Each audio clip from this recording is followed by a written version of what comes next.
Kinumpirma po ni Clerk of Court Attorney Renato Bantog Jr. na ilalabas na ngayong araw ang pre-trial order para sa impeachment trial ng Vice Presidente. At para nga makuha natin ang ilan pang detalye dito sa inihintay ng mga tao na pagbubukas ng impeachment trial, ay makausap po natin si mobile journalist Merrimon Reyes. Merrimon, so ano yung kinumpirma sa inyo ni Attorney Bantog?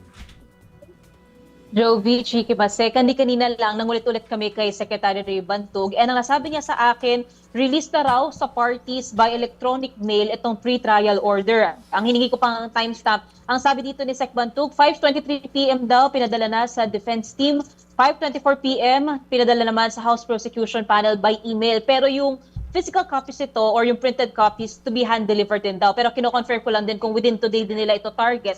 Pero ang malinaw, na ilabas na yung pre-trial order, so magbibilang na bukas, starting tomorrow hanggang Thursday, yung pagpa-file naman ng komento ng parehong panig. So far, ito yung sinasabi ni Sec Bantog na masikip yung schedule, pero hindi naapektuhan yung July 6 na pagsisimula ng impeachment trial. So, malinaw ha, marami pang dapat gawin this week in preparation for July 6, pero tuloy na tuloy ang July 6. Tama?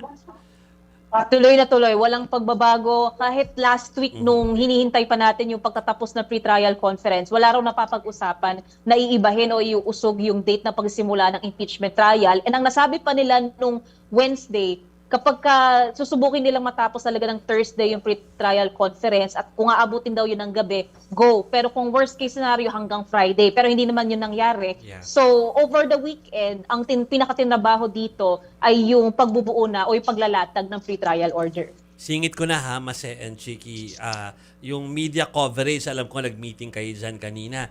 Plansado na ba at okay na ba ang access ng media for Monday? Dahil that way kasi mapapanood ng taong bayan kung ano man magaganap dyan. Yun nga, Joby, lalo open to the public siya, pero yung upuan sa loob ng session hall, around 370 lang. So, ilan lang din yung slots talagang maibibigay, plus yung siste kung sino yung may pass para pumasok sa loob mula sa amin sa media, at yung camera, yung crew setup natin sa loob at sa labas. So far kasi hindi nakapasok yung mga kawani natin, mga kasamahan natin sa media sa session hall kasi raw may order daw pa si Senate President Sherwin Gatchalian, pero bukas ng umaga, inaasahan itong si SP na pupunta at roronda na rin daw dito. Kasi ang pinakatinitignan din nila ngayon, puwera sa paglalatag naman nung accredited na listahan ng media, yung pwestuhan naman ng mga staff ng prosecution, ng defense, yung tayo naman sa press na magbabantay sa bawat panig, and yung pagsisiguro na, for example, ang gusto kasi nila yung hallways, magiging maaliwala siya or maluwag as much as possible para daw iwas ito sa gulo. Even yung sa labas ng Senate premises para raw masiguro nila na walang magiging abiryang mangyayari sa mga susunod na araw. Pero, Merrimon, para doon sa mga interesado na manood ng live dyan sa impeachment, paano ba yung proseso? Baka mamaya may mga mag-walk-in.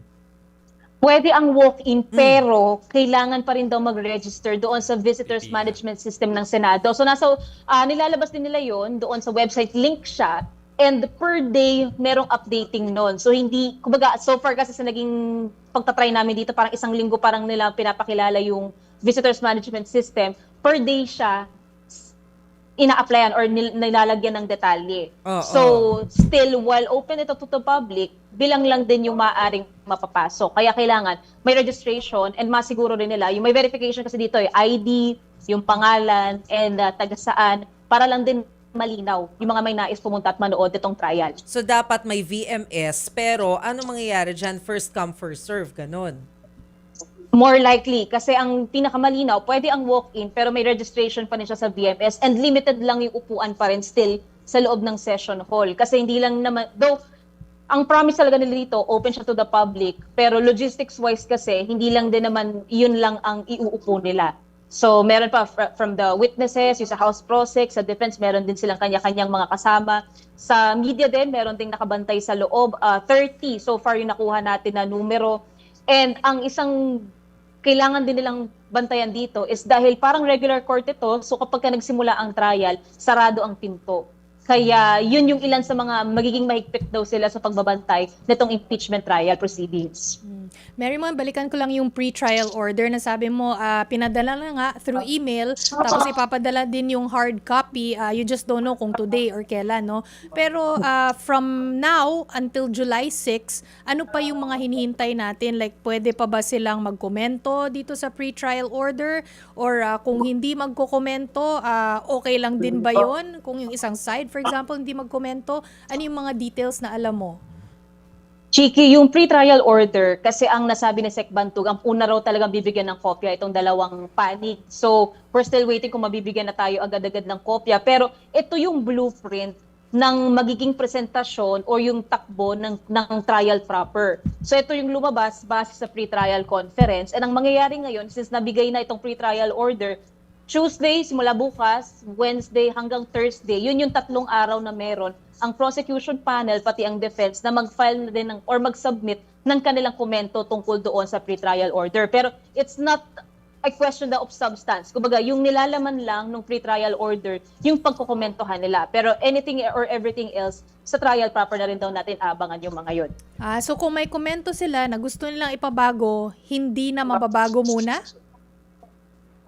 Yung pre-trial order, ang huling sinabi kasi ni Sec Bantug, kung may magiging komento sila doon sa ibibigay na pre-trial order, titignan daw nila kung paano ito Okay. maapektuhan, kung may kailangang i-reorganize or such. Pero yung nilalaman nito of substance, hindi raw yun doon. Kumbaga sa trial proper na raw lalabas yung mga yun. Okay, so aside from yung komento nila, wala na tayong ibang hinihintay until July 6.